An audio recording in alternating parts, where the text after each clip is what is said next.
Well, the time has finally come and I'm going to begin working on the rally car. I have a whopping 32 days to get this thing completed from where it is now, which is not even being able to drive under its own power, to completed race form with all the updated rules for ARA. It's got a whole bunch of things that have to change to pass tech. And then, like I said, a whole bunch of things just to even be able to drive on its own. So I have a lot of work cut out for me. And in that time, I also have to go away for a week to go work the last rally of the championship with Subaru Motorsports.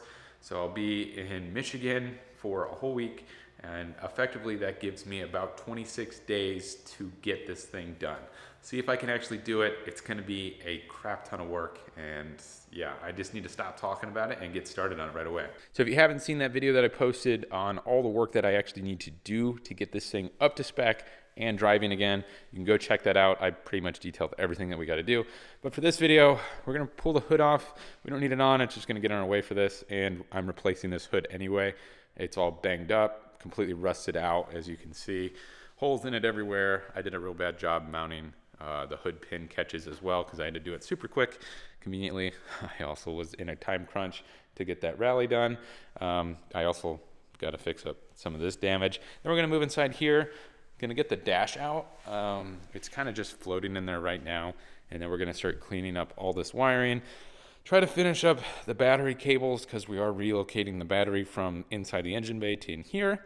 We're not going to tackle any of that, but really just focus on all this wiring and cleaning up the interior so I can get a better idea of exactly what I need to do. Before we get into the work, I want to let you guys know I started selling some shirts for the channel. So if you're interested in picking up some merch for Dirty Garage Racing or Dirty Garage Fabrication, head over to my store. We got some t-shirts, we got some hoodies, things like that. I'm not wearing any right now, I know, but if I wore them in the shop, they'd get trashed. You guys should do that, wear them everywhere if you want to. So head over there, pick those up if you're interested. All the money's just gonna go into getting this thing on the road and hopefully race ready to go to a bunch of rallies in the future.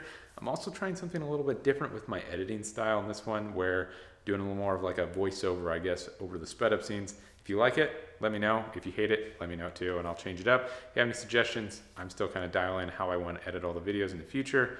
And also, if you haven't, subscribe, make sure you hit that like button. Now let's get back to work. This time I actually tried something different and I had some help taking the hood off. I didn't just have to do it by myself because that is always insane. It's always nice when my wife shows up and is able to help me conveniently. So I don't know why I left the seat in before, because I did set it on fire, but as you can see, it really doesn't take very long to pull out at all. Everything else just is literally laying in there because I threw this harness in. When I had to get it running to get it on the trailer, I just tossed it all in there, plugged in as many things as I could. I even ran the ground. You can see I'm going to the handbrake right there. It just was so ghetto, but it did run. Kind of funny. You couldn't even really get to the clutch, so I kept stalling it because the wiring harness was like stuck behind and in front of the clutch pedal, so it kept stalling.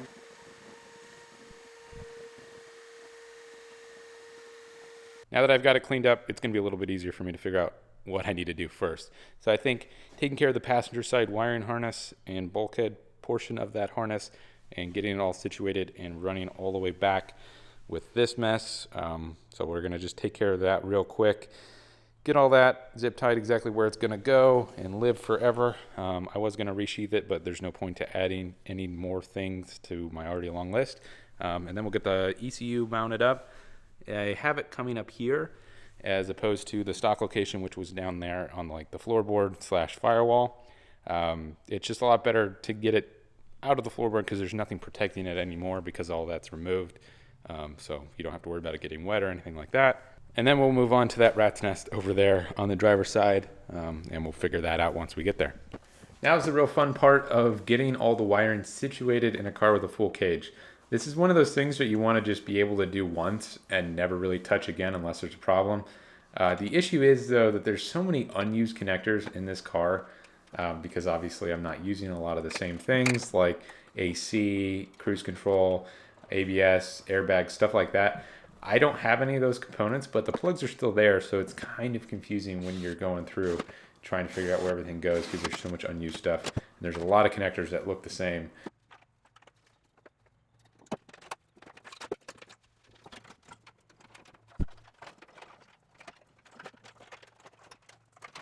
That right there is just such a huge rat's nest as well.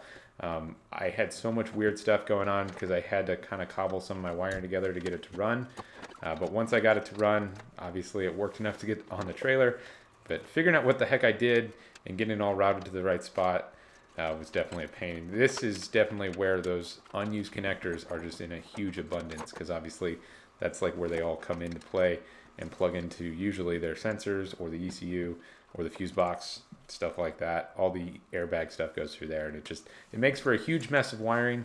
I hope to one day, if I actually keep this car and continue to build it, to get rid of all the factory wiring and just go to like a PDM and an ECU, and just really simplify the wiring. Probably cut out like 20 pounds worth of wires.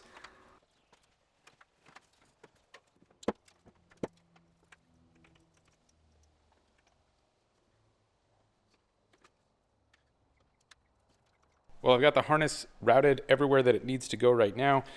It's really difficult getting a harness in around a cage and just trying to remember where everything goes. And there's so many unused connectors on something like this because it doesn't have cruise control, it doesn't have the ABS stuff anymore, it doesn't have airbag stuff. So there's so many connectors that I didn't really like label that I don't need anymore type of thing. So there's so many unused things that kind of make it a little bit hard to figure out where everything goes.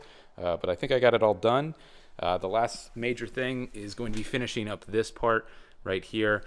You probably saw me struggle with it a little bit because I couldn't figure out what the heck I did. So this is what I was using to actually run to the kill switch. So this is your ignition wire. So when you do the kill switch, it's opening this circuit and then killing the car. So I had it like just looped to bypass it because obviously I needed to drive it to get on the trailer. And it like super confused me when I saw it again because I didn't remember what I did. And then I also had a relay plugged up with this. I think that was going to my gauges. I had that wired up a long time ago, back when this was still a street car, so that's what I did. I just tapped off of this because it was the easiest way to get it to come on when the ignition came on. So we're going to fix all this, reconnect the ground, because we don't need that anymore to be going anywhere. And then I'm going to put a plug on this end just so we can have a nice standalone harness, so that way if we ever need to pull a switch panel out or anything like that, we don't have to hassle the wiring on the car. We can just disconnect it. I'll just use a nice Deutsch DTP connector because it is like a heavier 12 gauge connection, and you can't use like a DTM where you typically have all over the car, since it is a heavier gauge wire. But we'll get that done. I also trashed the shop because I couldn't find any of my stuff that I needed, and yeah, it took a while to find it. Ended up going up to the loft, pulling down most of the boxes, but we got it all down and found all my rivets because I needed some rivets. Found all my wiring stuff. But yeah, made a huge mess. Found all my goodies though from back when I thought I was going to finish this car. And now we're eventually getting there, just at the time crunch of 30 days. But anyway, I'm going to dig through this mess and try to find a DTP connector, and then we'll get that plugged up and then probably take care of the battery lines. I'm going to go on a rant on a little bit about these wiring tools that I have a little bit later in the video, but it really is invaluable to have proper tools when you're doing this type of wiring. It is kind of a pain to do this kind of stuff like in the car, as you can see, but having the proper tool that's going to give you a good solid crimp on a connector that you really don't have to worry about anymore is just awesome, especially in the environment like rally where things are rattling around so much. You really have to have a nice crimp on there, because it's just going to come out like if you just use crappy connectors, because like I have in the past, a lot of butt connectors where you just kind of smash them in and they're not really like a proper crimp, whereas like a tool like that is doing like a 4 and 8 impression crimp on each pin. So it's just a super sturdy connection and it's not damaging the wire or anything like that, and you get a nice weatherproof plug like that on there. It just really makes it for a very clean install as well as a very sturdy install. And now I probably should have extended the wire a little bit, but I didn't really want to make 2 crimps right there. In the past I did have a plug right here, but I was like cheap Amazon special plugs, highly unrated for what I was using them for, where if you're really on a rough stage, more than likely that stuff's going to rattle apart, like doing waste management at FTPR a few years ago.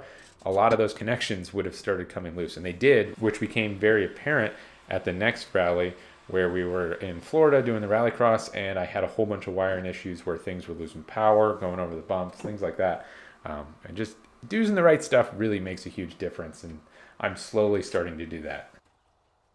Well, I got the ignition system all wired back up, so we connected that ground again using a nice high quality crimp connection, and then heat shrinked it all up, and then also put the male side of the DTP connector on.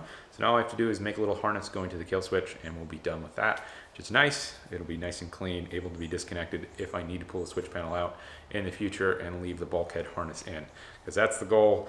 If I ever need to make changes to it, to just leave the bulkhead harness in and not have to touch it anymore, because it is such a pain to move and like reroute with the cage in there. One thing, kind of going to be a rant. Sorry, you can skip ahead to get into the work. But if you guys are interested in motorsports wiring or just automotive wiring in general, it's really worth it to like learn how to do it properly and get the right tools. You probably saw a lot of different tools in that video or the few seconds of that clip or whatever. I learned how to do that mostly from ATP Academy, honestly. We do it a lot at work with sports car, but I knew how to do it before I even went there because I took their class and I practiced it a few times. But their class is great. It really gives you a lot of insight on how to do that kind of stuff. That's usually really hard to figure out unless you're in that job. So that's why it's good, because it's like on-the-job training, but you don't have to worry about actually being in that type of profession. Another great thing about that forum is they have a list breaking down like all the different tools that you're going to need to make a proper wiring harness. And they'll give you like the knockoff tool brands that are actually really high quality, that they've sourced and kind of vetted a little bit, because they won't just post like the cheap Amazon links to stuff, because it's kind of hard to find quality products when you don't know where you're looking, because it's kind of overwhelming with the internet. So they kind of went through, broke it all down, super convenient on the forum. Like these, they were 40 bucks. I think it was like through Sergeant something, I don't know. But the comparable crimpers, I think were $180 or $190 a piece. Same with these are $200 wire strippers, and they're essentially the same exact thing. And I think they're even made in the USA, but they were $48. So just stuff like that, it's really worth it to join theirs. I'm not affiliated with them at all, but if you are interested in doing this type of wiring, it is worth it to take their class. It was pretty cheap, and the insight that you get is honestly pretty invaluable. And like I said, it enabled me to be able to go into a job like sports car, where they could have taught me how to do the motorsports wiring, but having already known how to properly do a crimp, how to do the wiring, how to kind of like branch stuff together, use the right tools and things like that, it definitely helped. And I was able to do a lot more advanced projects kind of a thing early on, being there without having to be taught how to do it. Sorry for the long rant. If you guys are interested in more of that stuff specifically, I might do a video on just that in the future. Let me know if you are interested though, but it is worth it to do it properly if you are into like the motorsports stuff. But I'll stop rambling. Gotta get back to work. I think battery cables next. So I'll probably just kind of figure out where exactly I'm going to route them. Probably won't route them permanently, because there's a couple things that I'm waiting on that I need to get before I actually do that, but I can figure out where they need to go, cut them to length, put ring terminals on there, and kind of heat shrink them and get them taken care of as far as that goes. And then we'll probably move on from there.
So I got these terminated and they're not going anywhere yet. The power cable obviously needs to go to the kill switch, so that's running generally where it's going to be mounted. I left a little bit of slack just in case I want to move it in or out, and I'm not sure exactly where it's going to go yet.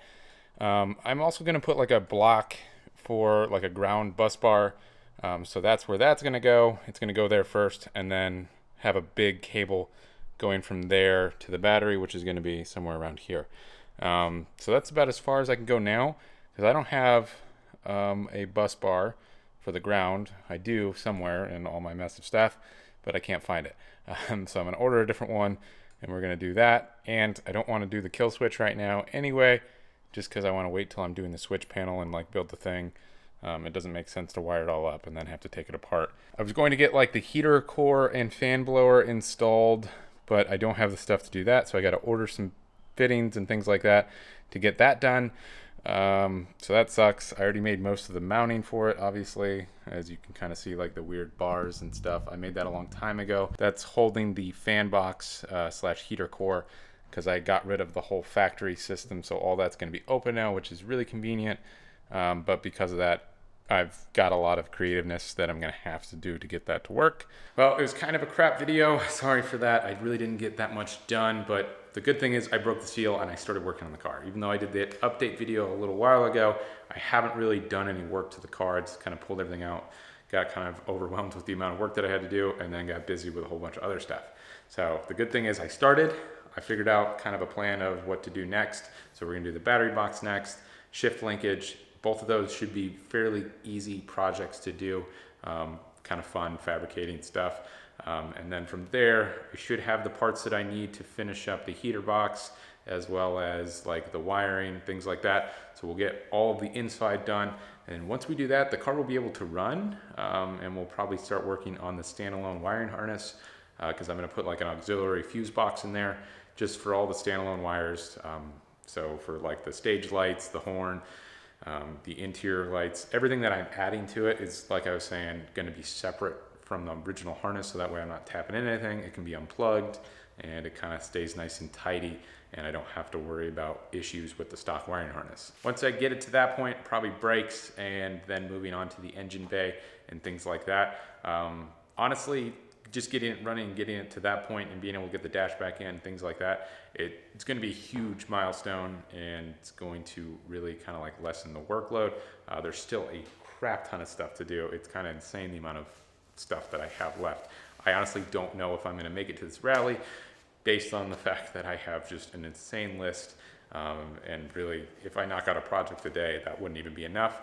And unfortunately, some of these projects are going to take me a little bit longer to do. So I definitely need to just drive on, get it done, work some late nights if I really want to get this done, and see if we can make it happen. Hopefully this video wasn't too boring for you. If you made it this far, then you're probably dedicated to the channel. The next videos will be a lot better, getting a lot more work done and a little bit more interesting of topics, but there probably will be some boring stuff too. But yeah, I'm gonna stop rambling. I'm gonna go order all that stuff that I need while it's still fresh in my brain. I can remember what I need. And yeah, I'll see you guys with the next video, where hopefully we're fabricating a battery mount and we get that thing mounted up and one step closer to getting this thing ready to race.